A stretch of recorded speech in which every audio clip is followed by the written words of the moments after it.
What does RFT mean for Crux?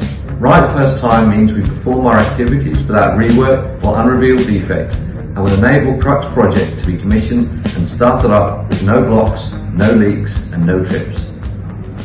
Cruxக்கு RFT என்றால் என்ன? RFT என்றால் சரியான முதல் முறை என்பது அர்த்தம்.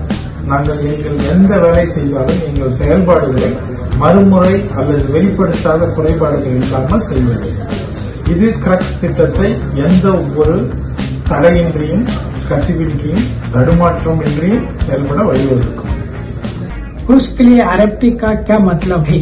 पहली बार सही का मतलब है कि हम अपनी गतिविधियों को दोबारा काम किए बिना या रोजगार किए गए दोषों के बिना करते हैं और क्रुक्स प्रोजेक्ट को बिना किसी रुकावट, बिना लीक, नो ट्रिप के साथ चालू और शुरू करने में सक्षम बनाएंगे।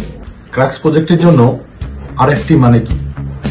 RFT মানে হচ্ছে প্রথমবারে সঠিকভাবে কাজটি সম্পন্ন করতে হবে। আমাদের কাজগুলি পুনরায় বা অপ্রত্যাশিত ত্রুটি ছাড়াই সম্পন্ন করতে হবে। ক্রাক্স প্রজেক্টে ব্লক, লিক এবং ট্রিপ ছাড়াই চালু করতে সক্ষম হতে হবে। এই জন্যই RFT এই প্রজেক্টের জন্য খুবই গুরুত্বপূর্ণ। RFT 对Crux 项目是代表什么？一次成功意味着我们在没有返工或引线的情况下执行我们的活动，因此 Crux 项目能够在无堵塞、无泄漏、无跳卡的情况下进行调试和启动。